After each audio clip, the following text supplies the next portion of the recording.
Assalamu alaikum. My name is Aisha Akbar and I am student of 4th year pharmacy. The topic of my presentation is parasitic infection, and here I am discussing two parasitic infection, enterobiasis and malaria. Enterobiasis is also known as pinworm infection, which is caused by a small, thin, white roundworm called Enterobius vermicularis. Although pinworm infection can affect all people, but mostly it occurs among children. What are the symptoms of a pinworm infection? Pinworm infection causes itching around the anus, which can lead to difficulty in sleeping. Symptoms are caused by the female pinworm laying her egg. Symptoms of pinworm infection usually are mild, and some infected people have no symptoms. How is pinworm infection spread? Pinworm infection is spread by the fecal oral route, that is by the transfer of infecting pinworm egg from the anus to someone's mouth, either directly by hand or indirectly through contaminated clothing, bedding, food or other articles. How is pinworm infection diagnosed?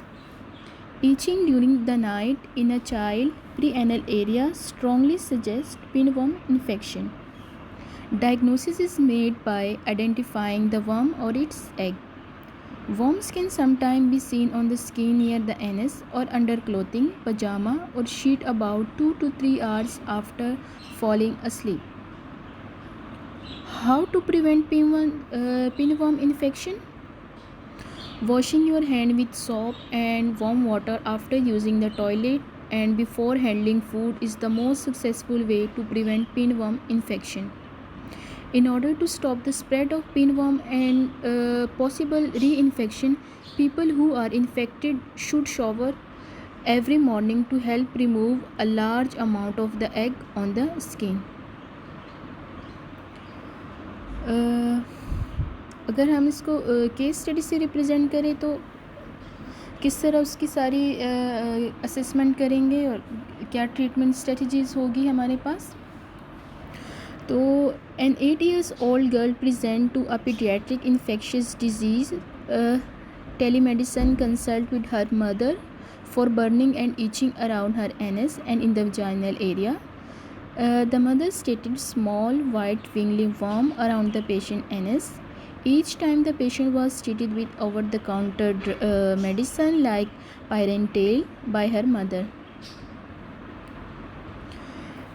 Lab testing में क्या किस तरह lab testing होती है. Primary diagnostic testing for infection with Enterobius vermicularis is the Scotch tape test. Sample is best collected at night or early morning when the adult female worm migrate from the colon to deposit egg around the anus. Microscopic evaluation is performed using gram iodine for contrast. Enterobius vermicular ova were observed. Cause of symptoms. The most common clinical manifestation of Enterobius vermicularis is pruritus. Patient report of restlessness due to loss of sleep from itching, which occur when the female worm deposits her egg in the preanal fold. Abdominal pain, diarrhea and intestinal blockage are rare but may occur. Other rare complications include secondary bacterial infection due to scratching of infected area and formation of abscess and fistula. इसको हम treat किस तरह कर सकते हैं.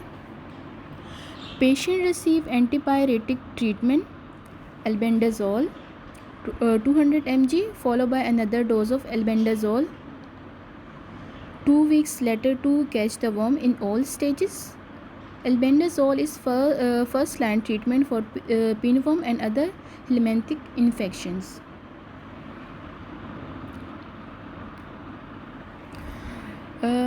तो इस सब से हम क्या कंक्लूड करते हैं कि the worms are identify as Enterobius vermicularis. Adult worms are 2.5 mm and Both male and female worm have cephalic inflation of the cuticle at their interior end. Males have a wide posterior tail while female have a long pointed tail. E. vermicularis infection is very common in preschool and school-going children, as well as families and caregiver of infected children. Transmission occur through the fecal oral route. Adult form reside in the colon. Gravid female migrate to the anus and deposit egg onto the preanal area during the night. A single female can deposit as many as 10,000 fertilized eggs. Larvae within the egg develop and become infective as quickly as 4 to 6 hours after they are deposited. The entire life cycle from the ingestion until eggs are laid by a gravid female in the preanal area is 1 to 2 months. Preanal scratching and auto-infection are common, as well as infection from contaminated fomites such as bedding, clothes and shared toys. तो इससे हमें ये समझ में आता है कि अगर हम इसको प्रिवेंट कर सकते हैं अगर हम अपनी लाइफ स्टाइल को मॉडिफाई करें, मतलब कि और अपने हाथों को खाने से पहले और वॉशरूम यूज़ करने के बाद धोएं, और जो भी इन्फेक्टेड पर्सन है उसको चाहिए कि वो रोज़ शावर ले, तो हम इसको कम कर सकते हैं। दूसरा जो हमारा टॉपिक है वो है malaria. Malaria is a disease caused by a parasite. The parasite is spread to human through the bites of infected mosquitoes. People who have malaria usually feel very sick with a high fever and shaking chills. Symptoms क्या है? Fever, chill, headache, nausea and vomiting, diarrhea, abdominal pain, muscle or joint pain, fatigue, rapid breathing. Causes क्या है malaria के? Malaria is caused by a single cell parasite of the genus Plasmodium. The parasite is transmitted to human most commonly through mosquito bites. Mosquito transmission cycle क्या है कि uninfected mosquito become infected by feeding on a person who has malaria. मतलब कि अगर किसी person को malaria है और कोई अनइन्फेक्टेड मॉस्किटो उसको बाइट करता है, तो वो अब अगले पर्सन को जो बाइट करेगा तो उसको ये डिज़ीज़ ट्रांसमिट कर सकता है। If this mosquito bite you in the future, it can transmit malaria parasite to you. Mosquito की जो ट्रांसमिशन साइकिल है वो किस तरह है कि सबसे पहले लीवर में आता है। Once the parasite enter your body they travel to your liver, और लीवर में ये बहुत अरसे तक स्टे कर सकता है, even as long as a year. इसके बाद क्या करता है कि जब ये पैरासाइट मैच्योर होता है तो ये हमारे लीवर को छोड़ के क्या करता है, हमारे रेड ब्लड सेल को इन्फेक्ट करना स्टार्ट कर देता है। This is when people typically develop malaria symptoms. और जब ये हमारे रेड ब्लड सेल को इन्फेक्ट करना शुरू कर देता है तो तभी हमें सिम्टम्स आना शुरू हो जाते हैं। On to the next person. If an infected mosquito bites you at this point in the cycle, it will become infected with your malaria parasite and can spread them to the other people it bites. अच्छा, अब malaria की complications क्या है? Malaria can be fatal, particularly when caused by the Plasmodium species, and about 94% of all malaria deaths occur in most commonly in children under the age of 5. Malaria deaths are usually related to one or more serious complication, including cerebral malaria. तो अगर हम malaria को treat नहीं करते या सही time पे उसको डायग्नोज नहीं करते तो हमारे पास बहुत सारी कॉम्प्लिकेशंस पैदा हो सकती है, जिसमें है सेरिब्रल मलेरिया। सेरिब्रल मलेरिया क्या है कि if parasite filled blood cell block small blood vessel to your brain, तो क्या होता है कि स्वेलिंग ऑफ ब्रेन हो जाती है और ब्रेन डैमेज में अकर, और इससे क्या होता है डेथ भी हो सकती है, सीजर्स के भी चांसेस होते हैं और बंदा कोमा में भी जा सकता है। दूसरा जो क्या है इसकी कॉम्प्लिकेशन क्या है वो है ब्रेथिंग प्रॉब्लम्स हो सकती है, ऑर्गन फेलियर हो सकता है, क्योंकि malaria can damage the kidney और लीवर और cause the spleen to rupture. Any of this condition can be life threatening. Anaemia, malaria anaemia भी कॉज कर सकता है।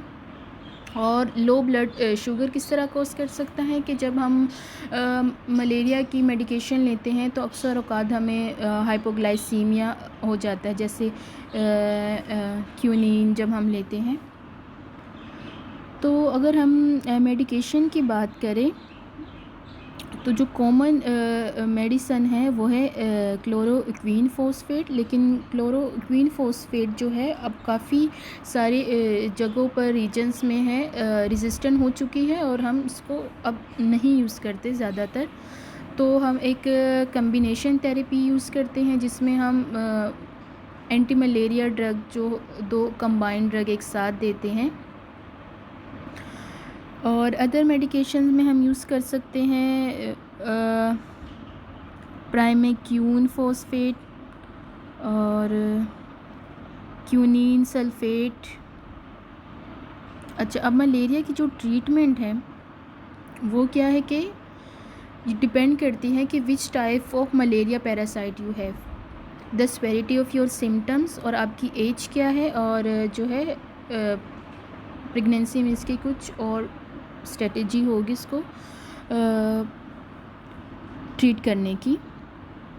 डायग्नोज हम किस तरह कर सकते हैं? To diagnose malaria your doctor will likely review your medical history and recent travel, conduct a physical exam and order to do a blood test. Blood test can indicate the presence of the parasite in the blood to confirm that you have malaria. Which type of malaria parasite is causing your symptom? If your infection is caused by a parasite resistant to certain drug, whether the disease is causing any serious complication. अब हम देखेंगे malaria की case study. An 11-year-old boy from the northern part of Thailand was admitted to CMUH due to sustained fever for 10 days prior to admission. He presented with fever and chill but had no symptom of cough, running nose or other respiratory tract infection. His appetite was normal and he also had no jaundice, vomiting or diarrhea. The boy had no history of underlying disease and his birth history was unremarkable. He had no non-drug allergies and his vacation history was complete. He had a history of unknown partial treatment from a rural hospital and 1 week prior to moving to Thailand. His father remembered that the boy had been given some artesunate tablet without improvement of his condition. 3 days before admission to the CMUH, he developed stomach ache and had several episodes of vomiting. He also complained about malaria but did not have any hemorrhage. तो जब हम इसकी lab investigation देखते हैं तो haemoglobin की जो concentration है वो 12.2 ग्राम पर डेसीलीटर है और वाइट सेल काउंट जो हमारे पास है वो है 11810 सेल पर मिलियन पर क्यूबिक मीटर। और न्यूट्रोफिल जो हमारे पास है वो 70% है। लिम्फोसाइट जो है हमारे पास 11.2% है और प्लेटलेट काउंट जो है वो है 3,83,000. His peripheral blood smear show normochromic red blood cell with several target cell and few basophilic stippling and few ringworm trophozoite of species Plasmodium in normal size red cell. Peripheral blood smear showing ring from trophozoite of Plasmodium in normal size red cell. इसके बाद हम करते हैं LFT liver functioning test, जो कि हमारे पास सारी biochemistry आ जाती हैं. तो LFT देखने के बाद हमने देखा कि his blood chemistry level and urinary analysis were normal. anti-HIV was also negative. His erythrocyte sedimentation rate was 25 and C reactive protein level was below 3.3 mg per liter. इस सारी लैब इन्वेस्टिगेशन के बाद जो हमने ट्रीटमेंट पे अगर हम आते हैं तो हमारे पास ट्रीटमेंट जो है वो ये है कि the patient receive artesunate as an anti-malarial medication intravenously due to poor oral intake for 4 days. Intravenously हम दे रहे हैं क्योंकि पेशेंट जो है उसको क्योंकि पेशेंट जो हमारे पास है उसको वॉमिटिंग हो रही है, तो हम इसलिए जो रूट हम देंगे वो है इंट्रावेनसली रूट से हम देंगे. और इसके बाद फिर हम 5th डे पे जो है अपना जो ड्रग है उसको औरल पे करेंगे, औरल रूट से फिर हम देंगे. He also received mifloquine on the 2nd day of admission and primaquine to kill gametocyte before he was discharged from the hospital. Owing to poor oral intake, he received a normal saline infusion for hydration for 7 days. इसको हम infusion देंगे 7 days के लिए. And he was monitored every day for haemoconcentration and thrombocytopenia. तो अब जो हमने treatment दिया इसके आउटकम और फॉलोअप को हम देखेंगे कि after the initiation of anti malarian treatment the patient clinical outcome improve. His appetite return to normal in 1 week. There was no complication from malaria infections such as cerebral malaria, severe anemia, hypoglycemia, metabolic acidosis and seizure in this boy. His peripheral blood smear 12 hours after starting the treatment did not contain any ring from trophozoite anymore.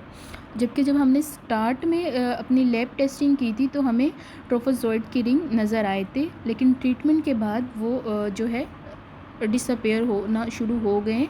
However he still had low grade fever 6 days after admission.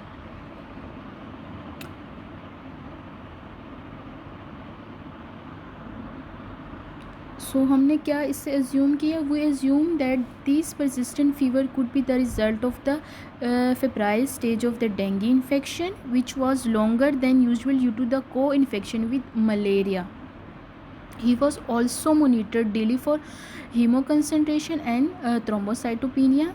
His fever gradually resolved at the end of the first week of admission. He had no sign and symptoms of fluid leakage and shock, although his lowest platelet concentration was 68,000 on the 6th day of admission. He had only minor and no serious bleeding complication occur. His clinical outcomes returned to normal in this stage. The boy was discharged after admission to the hospital for 8 days. तो ये सारी चीज़ें देखने के बाद हमें समझ में आता है कि अगर हम मलेरिया को टाइम पर डायग्नोज नहीं करते या ट्रीट नहीं करते तो ये कितना ज़्यादा फेटल हो सकता है और कितने स्पेयर आउटकम्स इसके हो सकते हैं. तो हमने इसको टाइम पे ट्रीट करना है, क्योंकि अगर हम इसको नहीं कर रहे टाइम पे तो किस तरह इस पेशेंट में जैसे हमने देखा कि इसको स्टमक एक वॉमिटिंग और ये सारी चीज़ें हो रही थी. तो इसी के साथ जो है हमारा ये टॉपिक कवर हो जाता है.